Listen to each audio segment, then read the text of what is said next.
Here is a chart detailing what mods bring value to items. You should use this as a rule of thumb and not rely on it solely. It's just here for those of you who need a point in the right direction. I also made an entire video covering this chart and much more of the basics of itemization in more detail. Link in the description below for that. I also highly recommend that you install the Exiled Exchange 2 macro, as it simply lets you press Ctrl D while hovering over any item to bring up a sheet where you can then toggle the various mods and instantaneously return similar items. Now let's talk about trading items, starting with selling. Now, the first thing that you're going to want to do if you actually want to sell items in Path of Exile 2 is have a stash tab that lets you do it. This is a premium stash tab. If you open up the microtransaction store and you go over here to shop, click stash tabs, you can upgrade an existing tab that you have to a premium by spending 15 coins. If you guys are playing early access, you probably have some coins left over. So for 15 coins, it's like $1.50 if you translate it out. You can upgrade one of yours into a premium if you do not already have one. That being said, once you have one, there are two different methods that players use. The first is called a dump tab. So simply come up here, right click it, click public, and then instead of each item individually priced, you set negotiable price on all items. Then what you're going to do is you're going to click Exalted Orb and go to like 1 or 2. Let's do 2 in this example because it's more than 1, right? We want a little more money. Now, whenever you find an item that you think might be worth some value, doesn't matter how much value you think it's worth. If you think it's worth anything, you literally just put it in here. That's it. So as you're playing the game, you're mapping. You have like 6 items in your inventory. At the end of the map, you just control click all of them into the stash tab. It will instantly list all of them on the market for 2 Exalted Orbs. The reason why you're putting it in a dump tab is because if you then get a bunch of whispers from people trying to buy the item right away, you know that it's probably worth a little more than 2 Exalted Orbs. So in that case, you then take the item out of the tab and go to the second option here, which is actually what I do. I don't run dump tabs in that scenario, but if you do start getting spammed for an item, you know it's worth more than what you listed it for, then you go to a regular tab and then you're going to individually list the item. So public, each item individually priced, click OK. Then I'm going to put in the Scroll of Wisdoms here. Let's just assume this is a decent item. And then right click, negotiable price, set this at Exalted Orbs or maybe even Divine Orb, depending on how many whispers you got and how many offers came in flying in. In this case, maybe it's worth like actually 50 Exalted Orbs instead of just the 2 that you put it in the dump tab for. But this is the tab that I recommend you guys use. I have one right here. This is my main trading one. Whenever I find a decent item, I just come in here and I manually price it out based on my macro, whatever it tells me. So like this item I have for 85 exalts because if we search cast speed, all res, rarity as the implicit, we go here, like this guy 5 exalted, what is it? What does he have? Let's see. Let's look at his ring. For 5 exalts, he's looking at rarity, cast speed, all res with additional lightning res on top. Honestly, his ring's kind of better than mine and it hasn't sold. So maybe 85 exalted orbs is quite the asking price for this. Maybe it's overpriced. Let's lower this to like 52 and see if we get some hits. Anyway, this is how I recommend you guys actually price your items. But if you're a more experienced player and you know what you're doing and you don't mind being a little rude, you know, getting tons of people whispering you for something you're definitely not selling for that price, you can use the dump tab. No harm, no foul. All right, I've hopped in game here and I've gambled for some items to simulate some loot drops. None of these are items that I would actually sell as is, and I recommend that you do something similar to what I'm about to do. So all of these are okay. They're a good base, I would say, for potentially a strong item. In this case, they're all two-handed maces, so we're looking for damage, obviously. So this is called hybrid physical. You have percent fizz with accuracy rating as one modifier. You can see that here the tier branch extends to both of these mods, which means they're only one modifier instead of 2. This is important because percent physical damage is extremely important on a two-handed weapon because the base value is already so high. Now, flat physical, which is just, plus added physical damage, is also important, but the percent fizz is going to scale more because that flat number that's already here on the weapon is going to be much higher. So getting hybrid physical, this mod right here, is very valuable because you can also just slam on with a regal or an exalted orb even higher percent fizz. Then with this Apocalypse Batter, the expert lead and hammer, same exact thing here. We have pretty decent hybrid fizz. Again, you can tell by the branch extending for both of these modifiers. It also has strength. Strength is a very good mod to have on a two-handed mace because a lot of people are trying to run Giant's Blood. Giant's Blood triples the attribute requirements. So instead of this thing requiring 212 strength, it actually requires, just a measly 636 strength. So getting a strength roll is also kind of decent. So that's another reason why this one might hold some value. Then this one, the Demon Blast, same deal here. Would you look at that? Hybrid fizz, but this goes up to 70%. So this one has T4 hybrid. This one has T6 hybrid. This one has T7 hybrid. So very, very, very valuable stat. And look at that. It also has adds 13 to 20 flat physical damage. So this number is just going straight into this number with the percentage scaling that final value. So both of these mods together, very, very, very strong. Finally, this one just has pretty decent flat fizz. So again, not as important on a two-handed weapon, much more relevant on one-handed weapons because that percent will scale this value even more. But, you know, 29 to 49 added to that base, very strong. Now, with all of these, again, they're not in a quite good enough state to just sell as is. So what I'm going to do in this case, this is a magic item. So you were just mapping and you saw the expert temple maul drop on the ground. You picked it up, you ID'd it, you see this. So in this case, because it's hybrid fizz, it is definitely worth using a regal. Regals are very cheap right now. I think they're like 5-to-1 exalted orbs, something like that. So very, very low opportunity cost to just slam that on.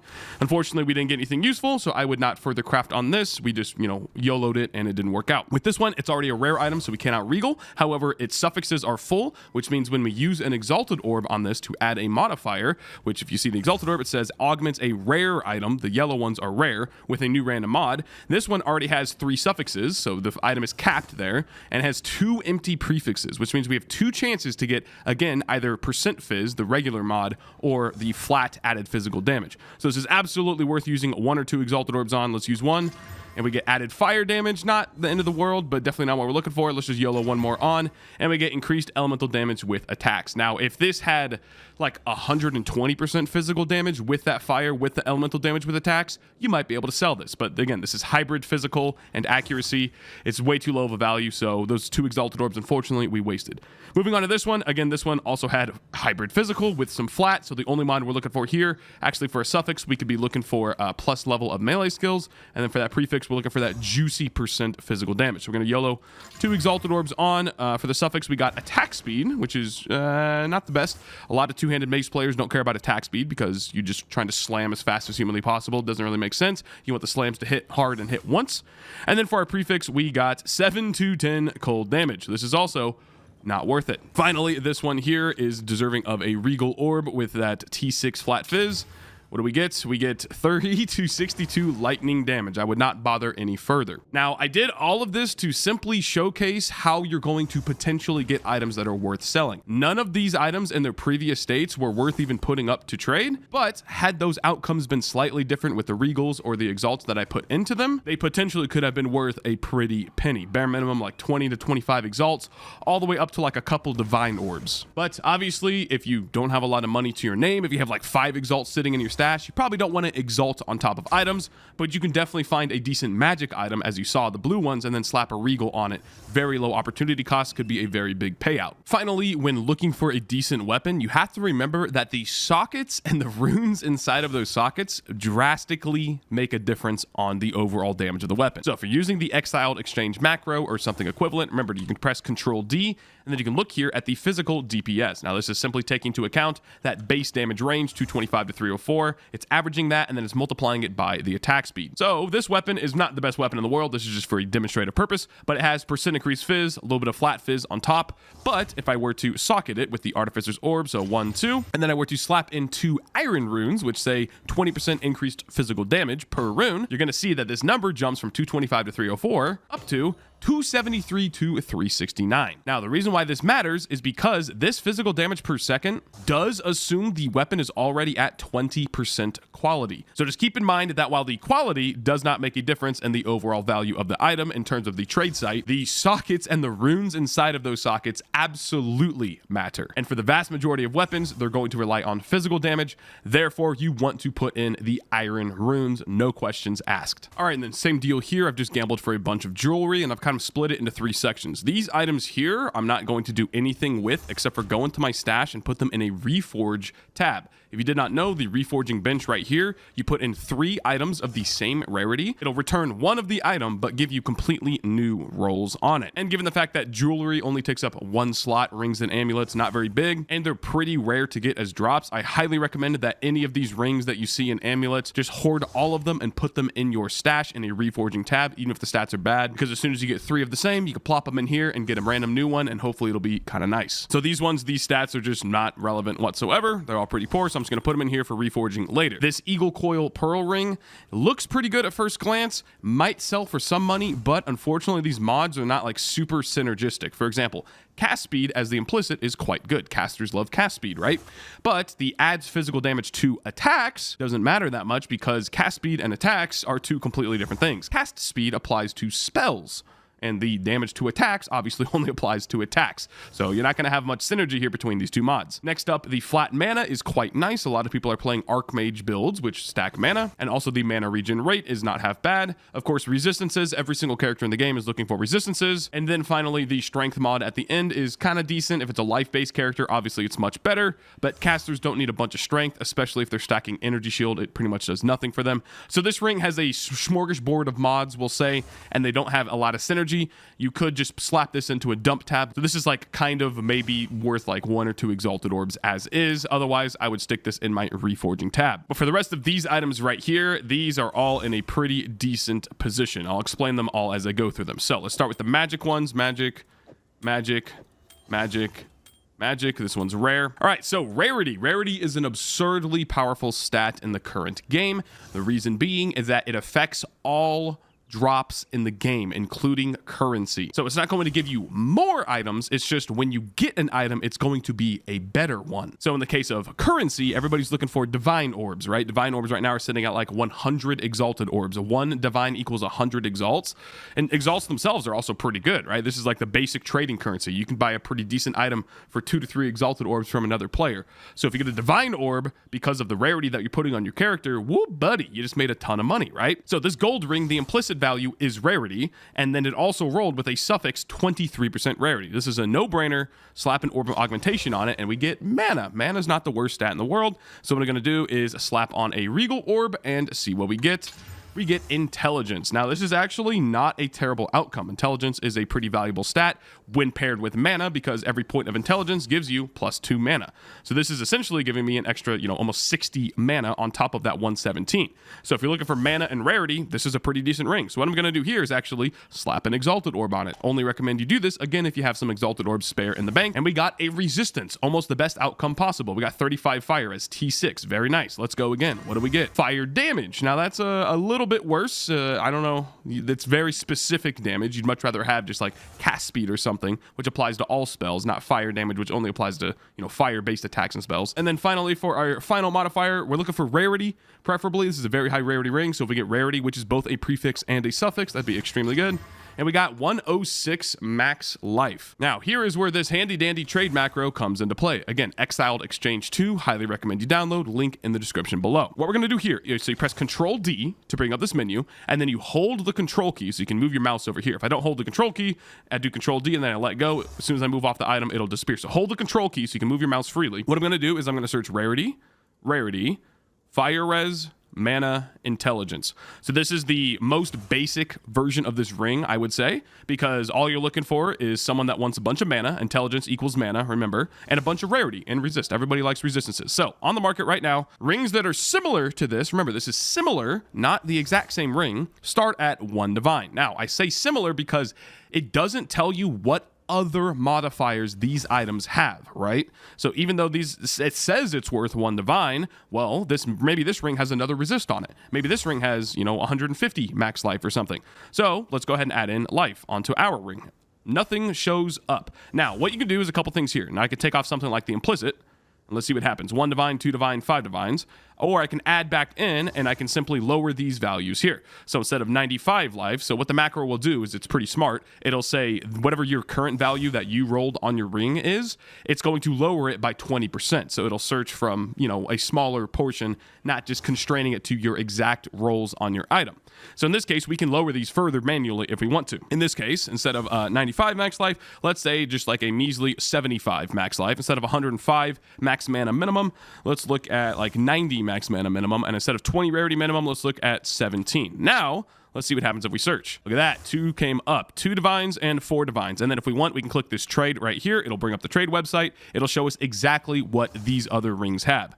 So in this case, this guy has intelligence, fire res, rarity, just like us, and then life and mana. So this is basically our exact ring. If we go back to our ring, we have life, mana, rarity, intelligence, fire res, pretty much the exact same ring. And then the last thing you want to do is look at the price it's listed for, obviously, which is 2 divine orbs, and then the time which it was listed. This was 7 hours ago. Now, we don't know how long this guy has been online. Has he been online for the full 7 hours? Probably not. Maybe he has. Regardless, listed 7 hours ago and it hasn't sold yet. Now, this is a pretty expensive item. Most people are not going to drop 2 divines on a ring willy-nilly, right? So for more expensive items, seeing items that are listed for like 24 hours, even 2 days, 3 days ago, and they haven't really changed the price, that's a little more understandable. But this also might tell you that, hey, maybe he's overpricing this ring. Remember, an item is only worth what someone is willing to pay for it. So maybe this is like a 1.5 divine ring, roughly like 150 exalted orbs instead of the 200 that he's asking for it. But if we look at this guy, who is currently AFK, listed 4 hours ago for 4 divine orbs. He has higher rarity on the implicit, lower rarity here, but they're basically the same. Intelligence, fire res, mana, and life. And he has a physical damage to attacks. So this is also pretty much the same exact ring that we have. It just is probably overpriced. So my conclusion off of my ring is probably that it'll sell for about 2 divine orbs. We do have a pretty decent life roll with that gargantuan mana and intelligence, res, rarity. This is probably like a 2 divine orb. So I'm going to put it into my stash tab here. Right click, negotiable price, 2 divine orbs, bada bing, bada boom. And then I will simply lower this price by 0.5 divine orbs after like 5 or 6 hours of playtime. If no one's messaged me about it, just keep lowering it every 5 to 6 hours. You can do it every day if you want, it doesn't matter. And then once it sells, you finally get your money. It's much better to actually get money from something rather than it just sitting, rotting away in your stash, right? Cool, so now let's move on to these other rings. Now this ring has the potential to be quite good. It has an implicit of fire res, which is obviously very nice. A lot of people want resistances, but the chaos res suffix. So chaos res is much, much harder to come by than elemental resistances. It's literally weighted to be more rare as a modifier. And then it also has T11 mana. So this ring could be huge. The Regal Orb might bless us. Let's see what we get. Mana regeneration rate. Not the best, but not the worst. It's T1. T1 is the lowest tier in Path of Exile 2. They flipped them from Path of Exile 1. So unfortunately, not the best modifier, but it still is synergistic, right? You have max mana with mana regen rate. Still a synergy. And this is definitely worth exalting on just because of that chaos res. We got rarity. Oh man, we got T5 rarity.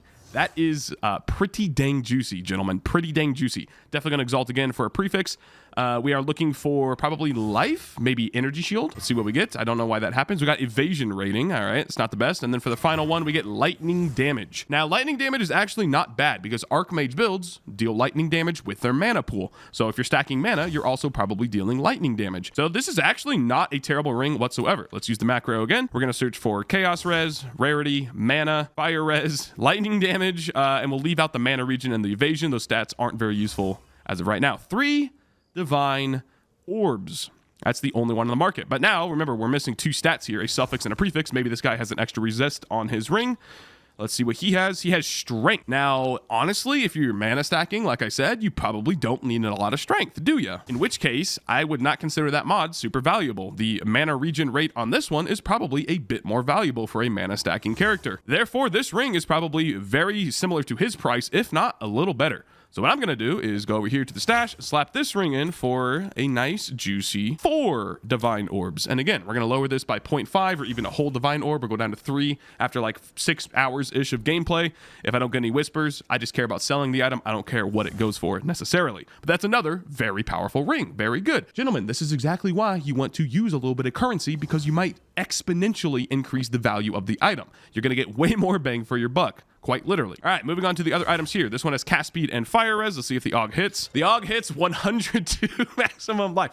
We just can't stop winning. It's that simple. T8 max life, T5 fire res with cast speed. I'll take it, gentlemen. All right, we're going to put a Regal on it, and we get cold damage to attacks. Now, in this case, it's not the best. I'll be honest, it's not the best. A lot of people are not going life-based spellcasters. They're all going energy shield because it's just significantly stronger than life in every single way. So in this case, I probably shouldn't gamble with some exalted orbs, but for the video, I'm doing it. We're just going to slam. I'm not even going to look at it. And turns out we get flat damage to attacks, cast speed, res, life. Honestly, the fact that we hit cast speed as a suffix on a cast speed ring, so the pearl ring, the implicit is cast speed. So we got further cast speed down here, and it's tier 4.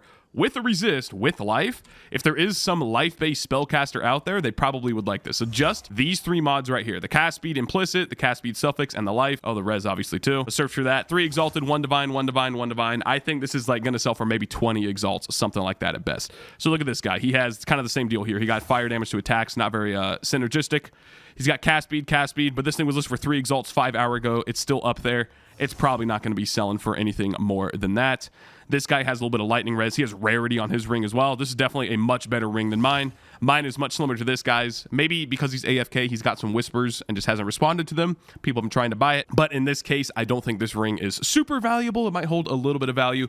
So I'm going to go ahead and put it in my dump tab. Let's just start it at 20 exalts and go from there. Then this ring has lightning res as the suffix and obviously as the implicit. This already has a butt ton of resist. So we're going to slap on an augmentation and we get 39 accuracy rating. Now, because regals again have such a low opportunity cost, I may as well slap it on and see what we get. 45% increased mana regen rate. Not a super valuable mod. While we do have double res on here, we already filled out 2 of the 3 suffixes and I don't want to continue with this one. So this is actually going to go in my reforged tab. Goodbye. Now looking here at the unset ring, it rolled with strength and rarity as the prefix. Rarity as a prefix is pretty interesting because prefixes on jewelry generally aren't as valuable as the suffixes, and rarity is definitely one of the valuable prefixes. It's basically just mana, life, and rarity. So the fact that it has that already is quite nice. And on top of that, the strength suffix is also a pretty valuable stat. So it's full on magic modifiers. We're going to slap a regal on, make it rare. We got 11 evasion rating. Again, I would not continue with this. Just put it in the reforged tab. Finally, here we have something that might hold some value, but probably not actually. The fire res implicit with the cold res suffix, but it only has 53 maximum life. If this had like 100, 120 maximum life, I would absolutely slap an exalted orb or 2 onto this. But because it doesn't, it's kind of risky. However, if you look, we have all 3 prefixes already taken up. And again, prefixes aren't really that valuable. It's all about the suffixes. So we already have prefixes full. So if I slap on 2 exalted orbs, which isn't that much money, right? You get 2 exalted orbs in like literally 1 map sometimes. The fact that we only can get suffixes means we can only get fire res, lightning res, chaos res, cast speed, etc. So we're going in and slapping on 2. Wow. Okay. So yeah, turns out this is pretty good as well. So now we have 23 fire res, 34 cold res, another 22 fire res, 30 strength, T7 strength, very nice. It's a very valuable stat for a lot of players. Again, Giant's Blood players out there. And we have a tiny bit of life on top of that. This is actually not a terrible ring whatsoever. So here we go with the macro. Fire res, life, strength, cold res. What are we looking at? Roughly 1 divine orb. Now let's open up the trade site again and actually take a look at these rings. This guy's accuracy rating, which is kind of a valuable stat for some people. He has the same amount of life as me. Honestly, I'd say my ring is very, very similar to this guy, so it might sell for 1 divine. I'd expect this to sell for like 75 exalts, maybe like 60 on the lowest end, but I will start it at 1 divine orb just like that other guy and then lower it gradually. Let's talk about how to buy an upgrade on your character. I can almost guarantee that no matter your current character state, if you haven't traded for an item in a little while, you can find an upgrade from another player for maximum 5 exalted orbs, usually like 1 to 2 exalts. You can massively upgrade any piece of gear in your arsenal. Obviously, if you're a more experienced player, the price is going to increase as your gear gets better. You're going to go to like 10 exalts, 20 exalts, 50 exalts, 2 divine orbs for an upgrade. But if you're just starting out, you're a relatively new player, you can easily get upgrades on your character. The first thing you're going to do is simply identify which piece of gear you want to upgrade. Obviously, this comes with time and experience, but for me, I know that my belt is not a particularly strong point of my gear. Now, it is a quite good belt. It's just relative to my other stuff, it's not the best. So what we're going to do here is I'm going to simply open up my character sheet with the C key and then take off the belt entirely. Now, the first thing you want to do is obviously look at which gear slots got disabled. In my case, my weapon got disabled because I'm running Giant's Blood. Giant's Blood is a passive here on the tree, which says you can wield 2-handed stuff in 1 hand, but it triples the attribute requirements of the weapon. So in this case, my weapon costs 169 strength. Multiply that by 3, it's actually, I think, 507. So in this case, I have 490, not 507, because this belt gave me the strength I needed to wield the weapon. So that's one factor. However, none of my other gear was disabled. Therefore, my other stats are going to be accurate. So now we're just basically looking at our resistances. Are we still capped? Now, the cap for you, if you don't have any increases to your maximum, is going to be 75% in each one of these res. So we have 76 in fire. You see in parentheses, that's the overcap. So I'm actually overcapped in fire. We're good.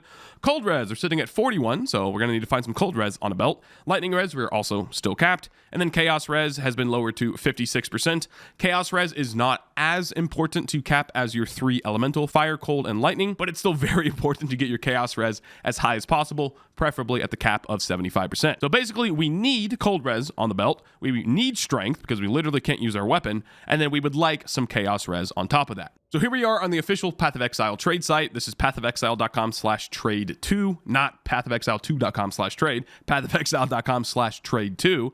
Link in the description below, by the way. And the first thing we're going to do is go here to item category and type in belt, obviously, because we're looking for a belt. Then I'm going to go here to stat filters and fill in those stats that we needed. Again, cold resistance, we're looking for at least 75%. In my case, I actually have 78 as my maximum. So to get to 78 from 41, we simply are going to need 37 additional cold res, right? So I'm going to type in cold. First thing that comes up is cold resistance. Click that. And then over here at the minimum value, we're going to type in 37, as I just said. Then we need strength to use our weapon. So we're sitting at 490 strength. Again, we need 507 to actually use it. So that's at least 17 strength is what we're looking for. So I'm typing strength. Type in 17. And then finally, we would simply like as much chaos res as possible, preferably capping us. If we capped, it would be 19.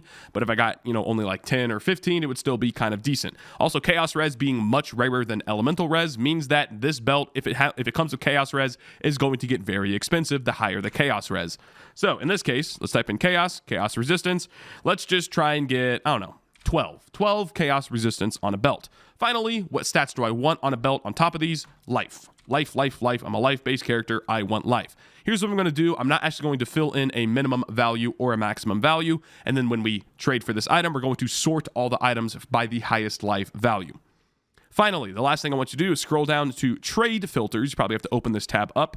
And then at the buyout price, simply set your budget. In this case, for a new belt, I would be willing to spend, honestly, 75 exalted orbs. I'm going to put that in the maximum, not the minimum, obviously. The maximum buyout for this belt, I want to be 75 exalted orbs. Obviously, for you, put this whatever your budget is. If you only have 5 exalts, maybe put 3 as your maximum. You don't want to spend all your money. If you have 5 and you're willing to spend all of it, boom, put 5. So in this case, I want 75. Now let's click the search button and see what happens. First thing that shows up is not always going to be the best because remember, we haven't sorted by maximum life. This is just the way I do it. You can do this by whatever value you want. So I'm going to click on this value right here, plus 38 max life, and it's now going to sort the belts by the highest life value, period. So in this case, this belt has flash charges gained per second, which is a very good implicit. It has 79 max life, 29 strength, cold res, and chaos res for 45 exalted orbs. Seems pretty decent, but then we look back at my belt and realize that it has 142 max life, the same strength, same cold res, and 18 chaos res, higher chaos res. So my belt is just straight up better. Then we go down here, we keep looking. Okay, this guy has pretty much the same belt, but with lower life, way lower life, way lower life. It seems that I'm probably not going to find an upgrade for my belt for just 75 exalted orbs. So what we can do is that once you start scrolling and click this little arrow on the bottom here, it takes you back to the top of the page. And then instead of, if you click the logo here, it's going to reset your trade filters.